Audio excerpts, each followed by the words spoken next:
there is some footage going around of Stephen A. Smith pretty much confirming that the WNBA... Look, this whole Caitlin Clark hype train, the WNBA totally killed it. ESPN just released some info, and it basically confirms what we all thought. It really looks like the league and Commissioner Cathy Engelbert made choices that actively hurt Clark and the game itself. Now, we're seeing proof that it wasn't just accidental screw-ups. The real question isn't if they failed her, right? It's if they did it on purpose, to protect the veterans and control the story. So, what do you think? Was it deliberate mismanagement or just incompetence? Let us know in the comments. What's crazy about it all is that, you know, a year ago today, well, not today, but a year ago, you would have never predicted or thought this could be the case. You know, Caitlin Clark was the biggest name in all of sports. She had a run like no one could ever had imagined in sports. And I've been one true to the cause. I've been here since she played for Iowa. And as of right now, it's looking real bad, man. And I just hate this for Caitlin Clark, but something really struck my mind. Did the WNBA purposely kind of want to destroy the Caitlin Clark hype? So, let's dive into what's coming out now. ESPN and other media sources are painting a picture of a league that was either totally clueless or intentionally hurting its biggest star. Just look at the scheduling. It was indefensible. Caitlin Clark and the Indiana Fever played more back-to-backs and had way worse travel than almost anyone else. That's not a coincidence. Those scheduling decisions really messed with how Clark and the Fever played all season. The league knew Fever games were boosting ratings like crazy. When Caitlin was on the court, viewership numbers just exploded compared to league averages.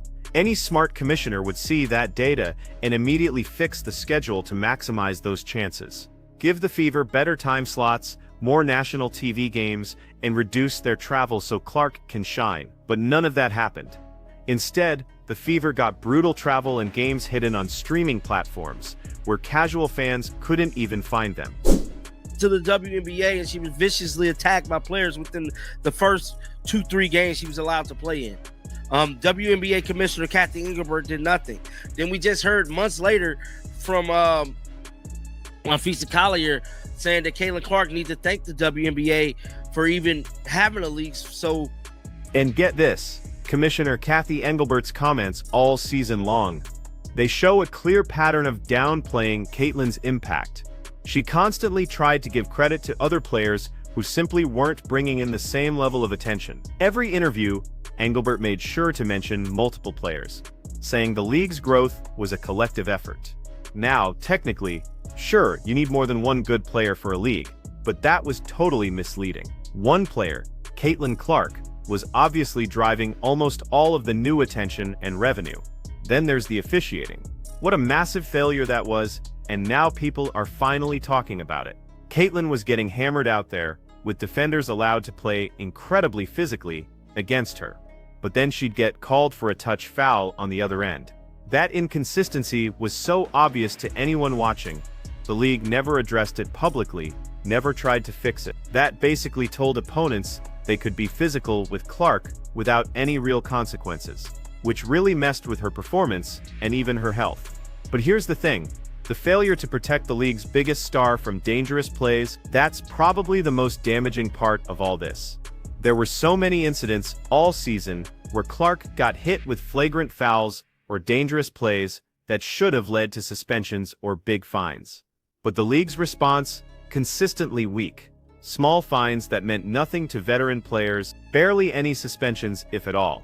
And their public statements seemed more worried about not offending established players than actually protecting the person who was bringing in all the money and attention. Kennedy Carter now with 12 points off the bench. Look, the Kennedy Carter hip check incident, that's the perfect example of how badly the league failed. That wasn't basketball. That was a deliberate cheap shot. Basically assault disguised as competition. And the league's response? Pathetic. They gave her a small fine and some generic statement about sportsmanship. No suspension, no real consequences. It sent zero message to other players that this kind of behavior wouldn't be tolerated. Instead, it told everyone in the league that going after Caitlin Clark was totally fine. and you wouldn't get seriously punished for it. Caitlin Clark is the cash cow. She is box office. When she plays, the ratings go up, revenue goes up, interest goes up. When she doesn't play, it plummets. 36% drop in the ratings for All-Star Weekend for the WNBA a few weeks ago. 36% drop in the ratings, guys. This was back in July. This was in July. See, y'all remember I was telling y'all it was a steady decline? Now we know Caitlin Clark never came back. She never came back, guys. Last year, she didn't miss a game. This year, she missed 17 games. This is a person that everything she touches with women's basketball turns to gold. They didn't have chartered jets until she arrived. She arrived, they had chartered jets 2 minutes late, 2 weeks. So, weeks later, ESPN's reporting is now revealing internal league communications and decisions that prove this wasn't accidental. League officials were actually aware of the messed up officiating and how Clark was being treated. They had all the data showing her impact on ratings and attendance. They even knew about player complaints and concerns regarding the hostile environment, but they chose not to act decisively. Why? Because doing so would have meant admitting that one player was more important than the collective. And that just goes against the league's whole narrative about equality and parity. Plus, the Olympic team snub makes so much more sense now. USA Basketball and the WNBA are super close. The decision to leave Caitlin off the Olympic roster, even though she's one of the best players in the world, was clearly about politics, not basketball talent. The league and its established figures wanted to protect veteran players and keep the existing power structure exactly as it was. Bringing Caitlin onto the Olympic team would have meant acknowledging that she'd actually surpassed some of those veterans in terms of impact and ability. And that, my friend, threatened some serious egos and legacies. Talk about it. It's no secret that the WNBA, Allura, and the whole, obsession of it all is just starting to die down. To me, I noticed it on Twitter first. A lot of big name Twitter people wasn't big no more. You know what I'm saying? They wasn't getting all them retweets. They wasn't getting all them hearts on their Twitter, and eventually they quit tweeting. What's crazy is ESPN's reporting actually confirms these weren't just isolated incidents. These decisions were totally coordinated. The messed up scheduling, the inconsistent officiating, the weak responses to dangerous plays, that Olympic snub, and even the commissioner's public statements, all of it points to a deliberate strategy. They were trying to manage Caitlin Clark's rise, to stop it from shaking up the league's established order. But here's the thing, that strategy failed spectacularly. Fans aren't stupid. They could see exactly what was happening, and it just made them angry, not more accepting of the league's narrative. And the financial implications of all these failures are huge. The WNBA basically had a generational talent fall right into their lap. She was driving unprecedented attention and revenue growth.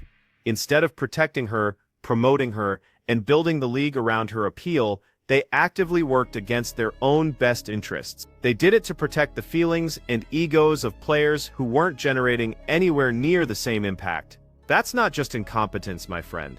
That's self-sabotage, driven by ideology and politics. Think about that social media value report. The Fever's accounts were worth second place, $8 million.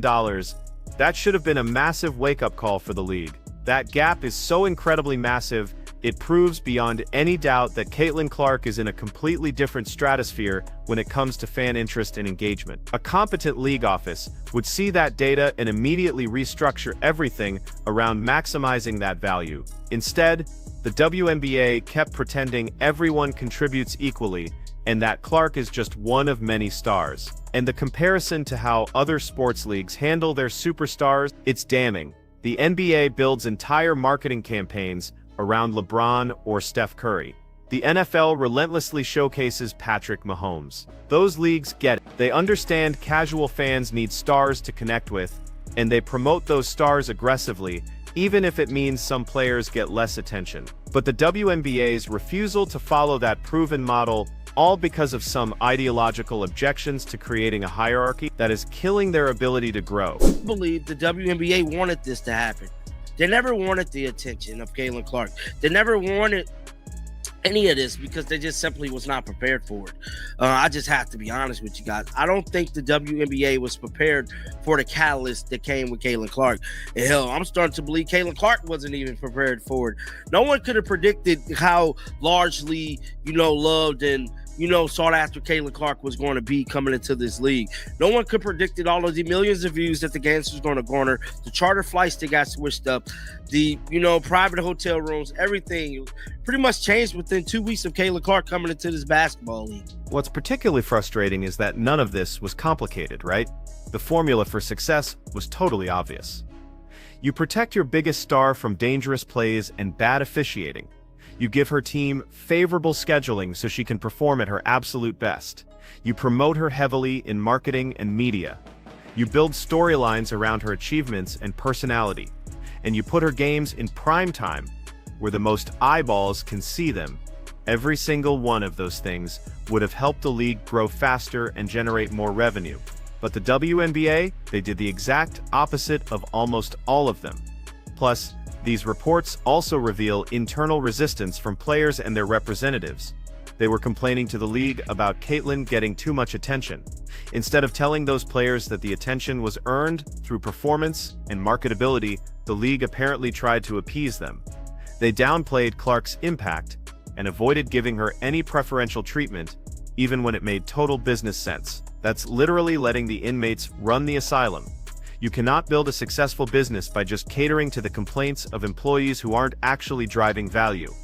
And get this, the officiating scandal involving NBA referees and gambling, that's being investigated right now. That really casts the WNBA's officiating issues in a new light. If NBA refs were being influenced by gambling interests or league directives to manage games a certain way, what makes anyone think WNBA refs weren't dealing with similar pressures? The patterns of inconsistent officiating, specifically targeting Clark all season, look even more suspicious now, with these broader revelations about referee manipulation. Commissioner Engelbert's background in business should have made her way more aware of these issues, too. She came from Deloitte, where she dealt with finance and business strategy at the highest levels. She should absolutely understand that you maximize your most valuable assets instead of deliberately minimizing them just to avoid making others feel bad. Her failure to apply basic business principles to running the WNBA suggests either pure incompetence or a deliberate choice to prioritize other things over growth and revenue.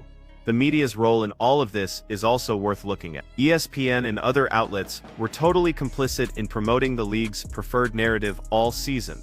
They ran stories emphasizing collective growth instead of Clark's individual impact. They gave equal coverage to players who just weren't generating similar results. They avoided asking hard questions about officiating and player safety. But now that the season's over, and some of these failures are undeniable, suddenly, the media is willing to report on what actually happened. That's pretty convenient timing, and it suggests they knew all along but chose not to rock the boat. The international implications of these failures matter a lot too. The WNBA is trying to grow global, but their treatment of their biggest star sends a terrible message to international audiences and potential investors. Why would sponsors put money into a league that deliberately undermines its most marketable athlete? Why would international broadcasters pay for rights to games when the league hides its best content on obscure streaming platforms? These decisions don't just hurt Caitlin Clark. They hurt the entire league's ability to grow beyond its current limited audience. What's also really telling is how differently Unrivaled has approached courting Caitlin compared to the WNBA. Unrivaled offered her $1 million in equity in their league.